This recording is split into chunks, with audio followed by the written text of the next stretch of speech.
had to delete storage.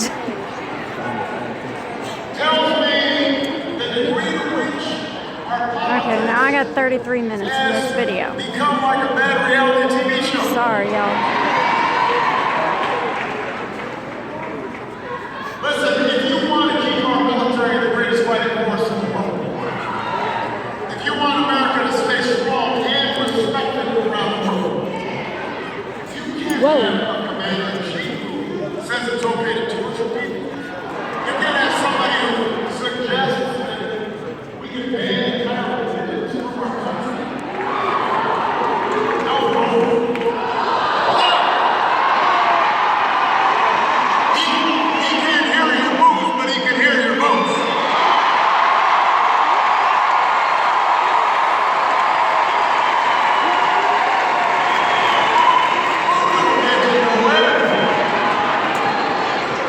Voting is just someplace. We can't afford a commander-in-chief who insults POWs, attacks a Gold Star model, says he's going to be his own foreign policy advisor because he says he's got a good brain. Who says that? No, listen, I'm serious. If like you just knew somebody, some guy in your office or somebody at school, and they're all like, no, I've got a good brain. What would you think? You would not put that guy in charge of nothing. Come on, man.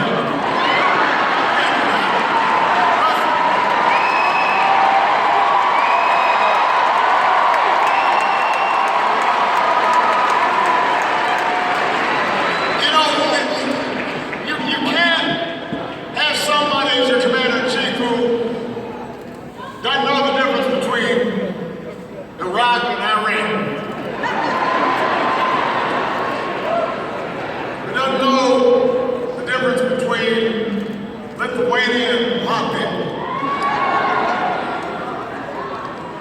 Even a Republican senator said we can't afford to give the nuclear codes to somebody that erratic. Now think about that. We are talking about somebody being responsible for the nuclear codes. Right after you get sworn in, somebody comes and says, okay, as president, here's what you got to know. It's serious. You sit there and you go, oh, okay, this is serious. So you can't have that person as he is getting briefed thinking Saturday Night Live insulted me. I'm going to send a tweet. You can't have that. You got to have somebody who's focused because this is serious business.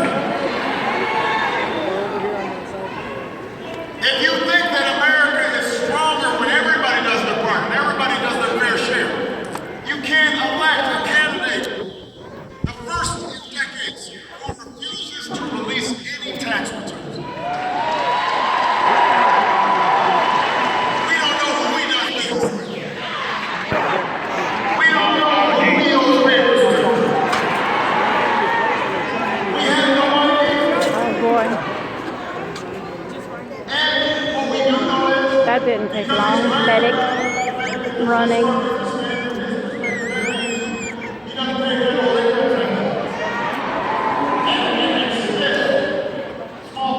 I'm really sorry this video is so wobbly, but I'm literally like, I don't even know how to describe what I'm doing. I'm halfway sitting and halfway standing on a bar of a fence, like, you know, like the barricades that they put up. I have one leg over it and one leg, I don't even know how to describe what I'm doing, but I am barely hanging on and everybody is wobbling this thing, so that's why my video is so shaky.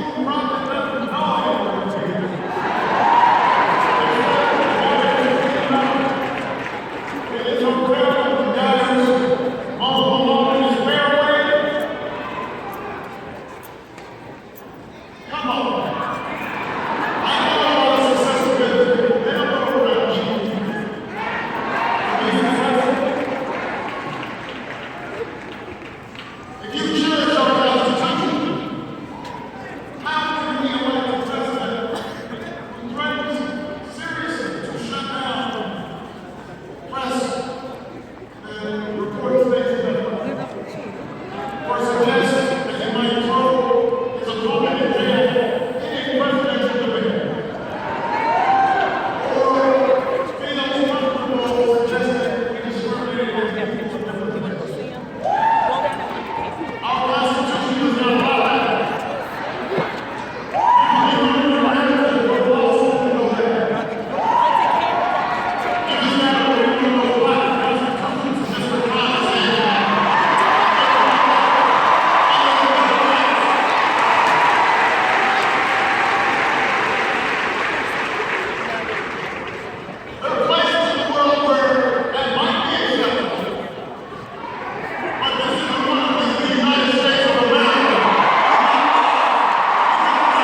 wish it was like a week ago. It's so cold.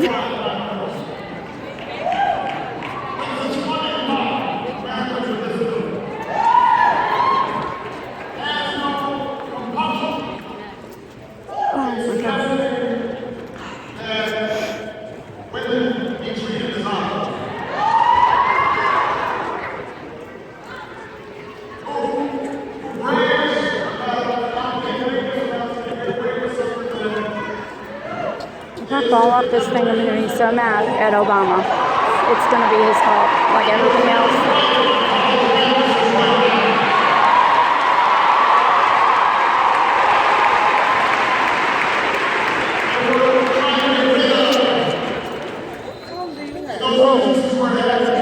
A Note 5. Galaxy Note 5. Good picture. I know, it's It's amazing. Just really jealous. another guy said that too. I'm gonna get because I told him I was putting it on my YouTube, and so I'm gonna give him my YouTube channel so you can get it off of there. Not the 7, the 5. Yeah, it's the Note 5. Note 5. Yeah.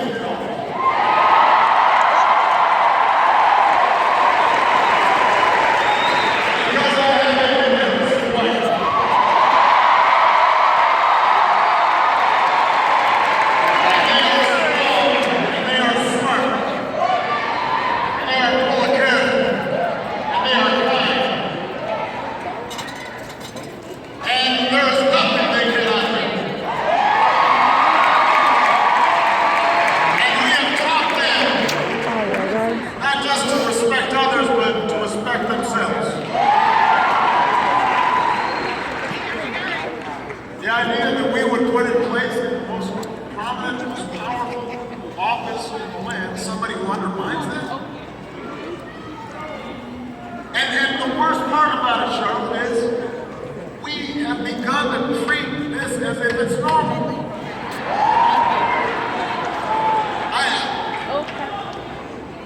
Every day, this is a candidate who has said things that just 4 years ago, just 8 years ago, 12, we would have considered completely disqualified. Any of the things that this man said. Just imagine. Imagine if I behaved in the way this man did. Imagine what Republicans would have said. Imagine what the press would have said. But now, we act like, I guess this is normal.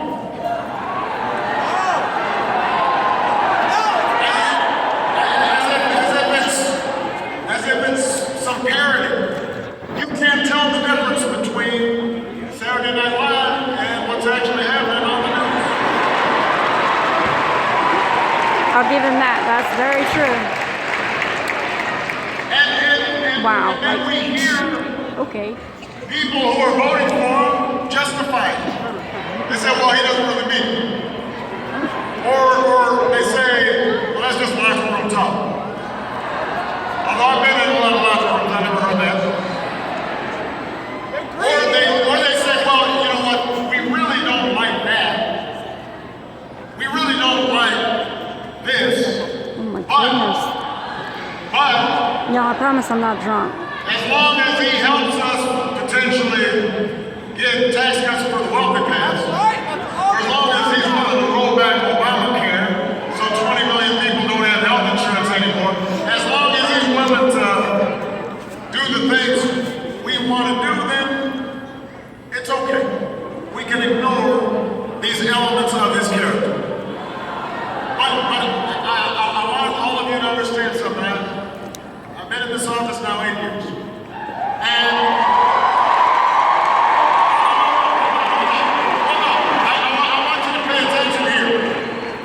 Because it's been interesting to watch the evolution and the realization that I arrived at during the course of this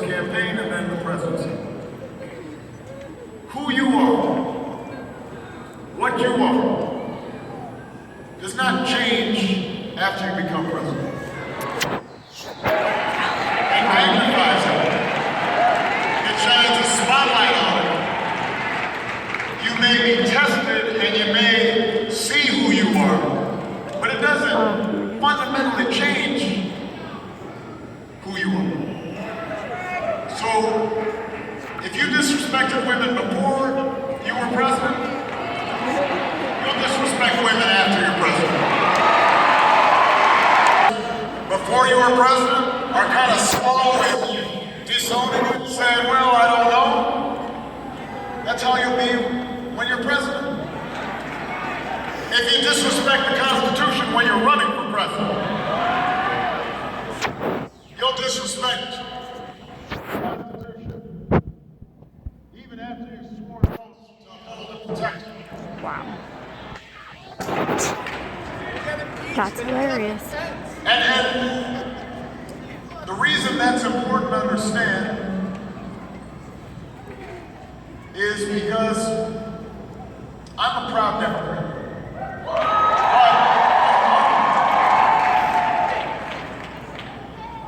I can honestly say to myself that if we as Democrats had nominated somebody who said the things Mr. Trump said, then I'd have to say, I'm sorry. Yes, I'm a Democrat, but I'm an American first. I'm a human being first. I'm a father first. I'm a husband first.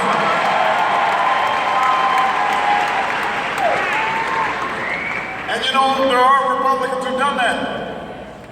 I have Republican friends who don't think or act the way Donald Trump does, and they don't intend to vote for him because they understand this is somebody different who is uniquely unqualified to hold this job. And the good news, though, North Carolina, is that you are uniquely qualified to make sure he doesn't get the job. But you gotta vote. You can't just sit on the sidelines, you gotta vote.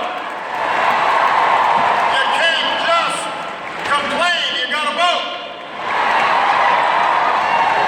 You can't just get depressed, crawl up in the fetal position, and look at the online polling and go, oh, what's gonna, no, you just gotta vote.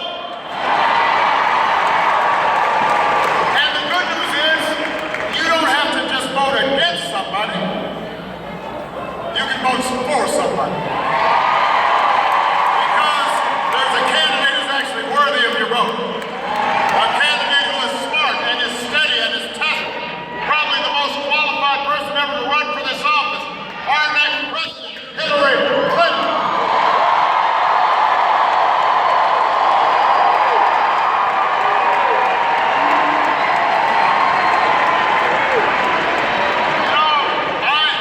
I will tell you, as I've been watching this thing unfold, it has been a source of some frustration to me to see the degree to which Hillary's reality diverges from what you see in the media, on the news, on the blogs and all that, because this is somebody who has devoted her life to make this country better. This is somebody who has always fought on behalf of working people, has always fought on behalf of the vote. Somebody who has worked tirelessly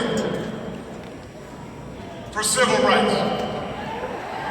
Think about how she got her start. When Donald Trump and his dad were being sued by the Justice Department for denying housing to African American families, Hillary was going undercover from school to school Wow, to make it's sure getting really cold out minority there. kids were getting an equal shot at a good education.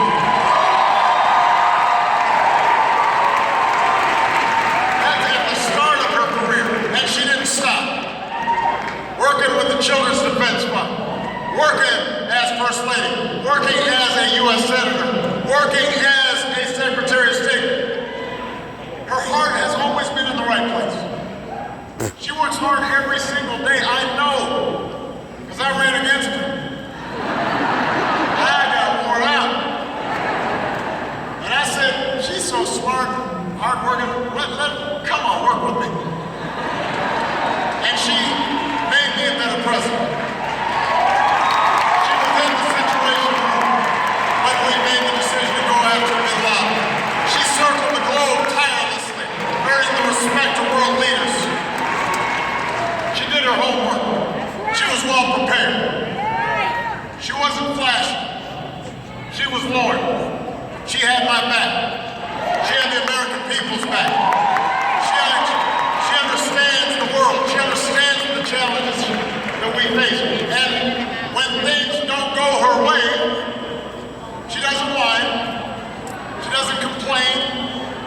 She doesn't say the game is rigged. You know what? Malia and Sasha, they used to have like soccer. When they were kids, little kids, 7, 8, they'd be running around just all circling around the ball. You know how they don't know how to spread out, they're just like running around. And sometimes they'd lose, sometimes they'd win, but the one thing that I always taught Malia and Sasha, I'm sure the parents here who have kids in sports teach you is, you don't complain when things aren't going your way. You don't whine. There's no crying in baseball. You just come back and you work harder and you do better. And that's what Hillary Clinton does. If she gets knocked down, she gets back up. She dusts herself off. She gets back to work. She'll be a great president as long as Carolina, you vote for Hillary Clinton for president.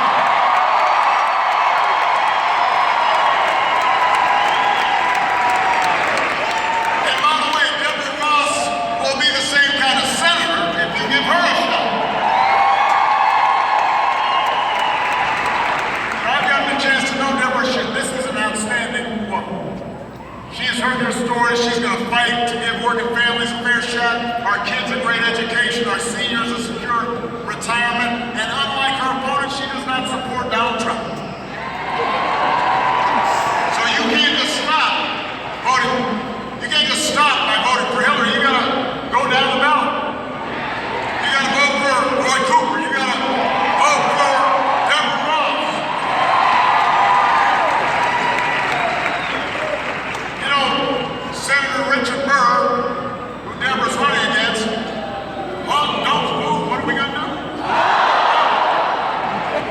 He said just a while back, there's not a separation between me and Donald Trump. Now you think about that. What? Not a separation. Two things are possible there. Either he really does think like Donald Trump, in which case you don't want him in the United States Senate representing Carolina. Or he's just saying he agrees with Donald Trump because he thinks it'll help him get elected, in which case you don't want him representing North Carolina in the United States Senate.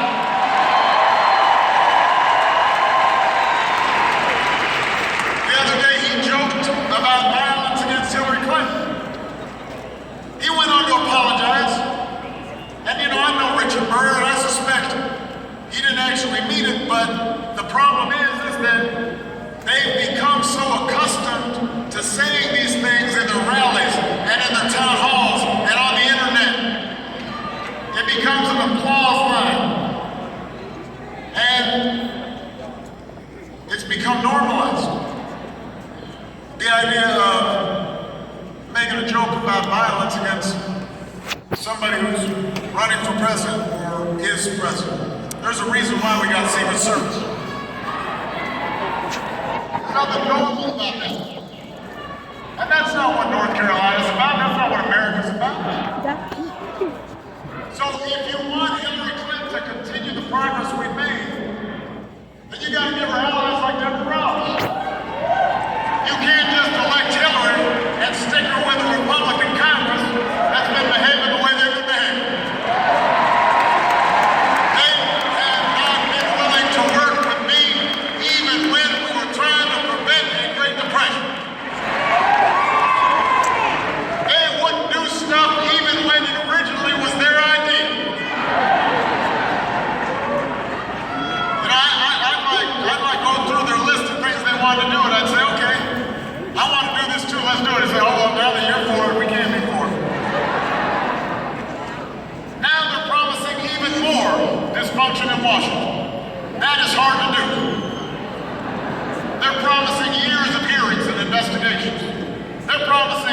more shutdowns, more obstruction, more repeal votes. Deborah's opponent just said if Hillary wins, he'll do everything he can to block all Supreme Court nominations. Never in history have we seen that attitude. 11 years ago, the same guy said the Supreme Court could not function without 9 justices. So what changed all of a sudden? The reason they say they're not confirming my nominee, Merrick Garland, who everybody acknowledges is an outstanding jurist, is they said we're going to let the American people decide. It's too close to the election. Now we're getting close to the election, and they're saying, well, if Hillary wins, we might not nominate him anyway. What happened? Only Republican presidents get to nominate judges now? You've got some Republicans who are actually suggesting they will impeach Hillary. She's not elected yet. They can't even tell you what it is they'll impeach her for. They just decided that's how we're going to roll. That's what we're going to do. We are good at saying no because we can't say yes to anything. We can't pass our own stuff. We don't know what we stand for, but we do know if we block everything from happening, no matter how much it damages the American people, it might advantage us in an election. Listen. Gridlock. Gridlock is not some mysterious fog that descends on Washington. Gridlock is not the result of Democrats and Republicans being equally unreasonable. Gridlock has happened because Republicans like Richard Burr have decided they're going to oppose anything, no matter how good it is for the country. Because a Democrat proposes it, or because they're worried about their Republican voters not liking it.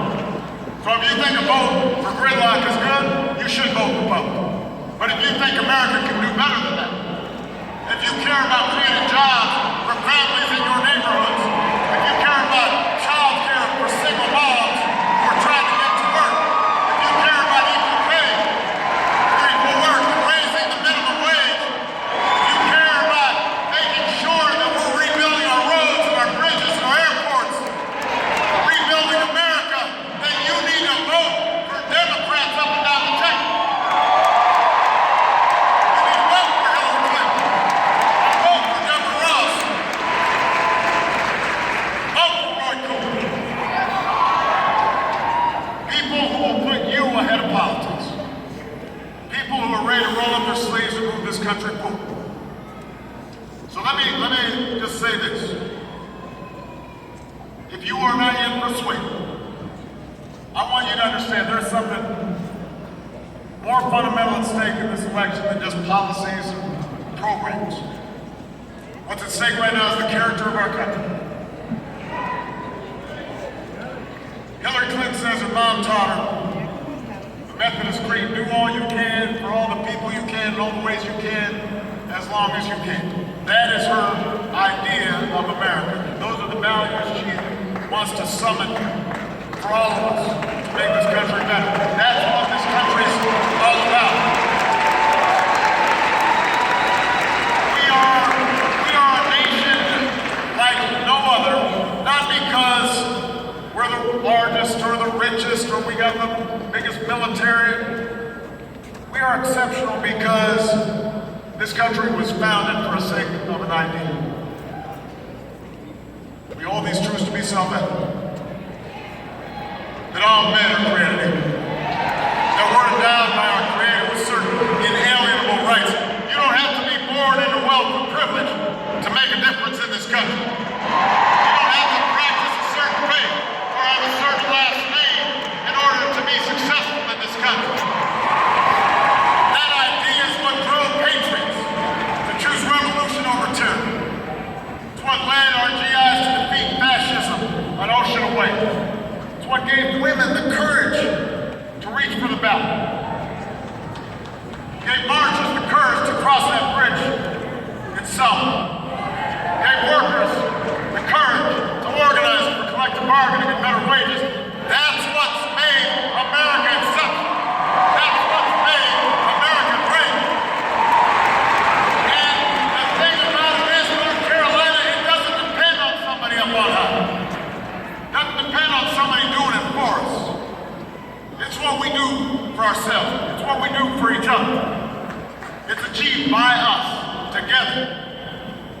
through the hard and sometimes frustrating but ultimately necessary work of self-government. When I ran in '08, I didn't say, yes, I can, I said, yes, we can. You and me, all of us. You know, Justice Louis Brandeis once said the most important office in a democracy is not president or senator or mayor, it's the office of citizen. That's what this has always been about.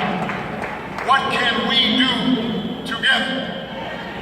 And so, the question right now is, what are we going to do together? Because if you vote, we will win North Carolina.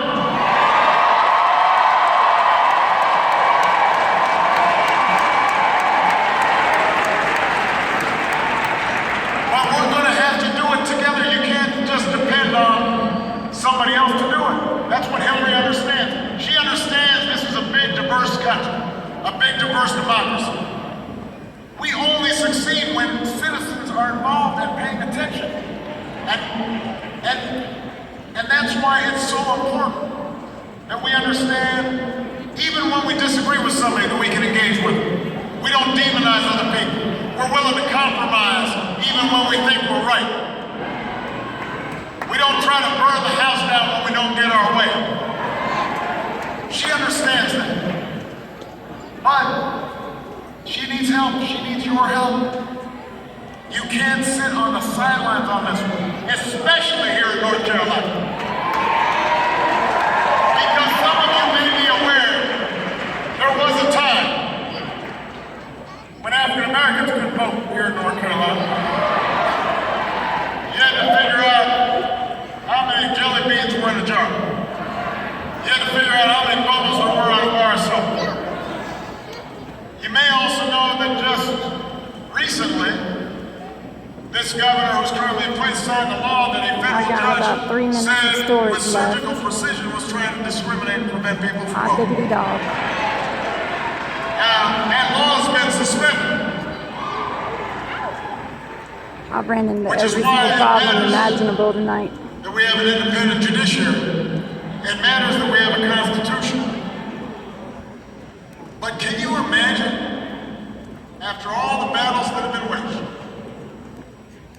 after all the blood, sweat, and tears to give us the right to a voice in our democracy, after all the hardship, all the struggle, that some of us would choose to give away our birthright, give away our power, give away our voice, because we couldn't go across the street and spend 15 minutes to determine who it was that were going to make fundamental decisions about our lives.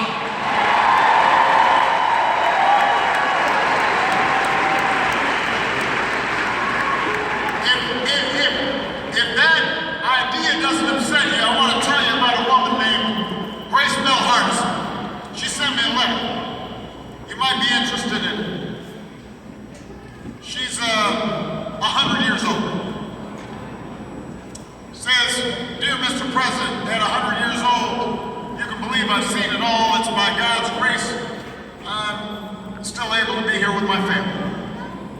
I lived through the civil rights era. I know the blood that was shed in the name of the right to vote. I remember how hard Dr. King and many civil rights lawyers fought for the right to vote. I remember the victories they won for me and generations after me. I can assure you, Mr. President, I will keep fighting on. If I haven't stopped fighting at 100 years old, then neither can you. Neither can you. The authorities were trying to strike her off the voter registration rolls a few weeks ago. Somebody caught him and said, she got her voter registration reinstated. You can bet she's gonna vote. If Ms. Grace Mel Hardison, 100 years old, if she's not tired, then I'm not tired. more minute and 10 seconds. You can't be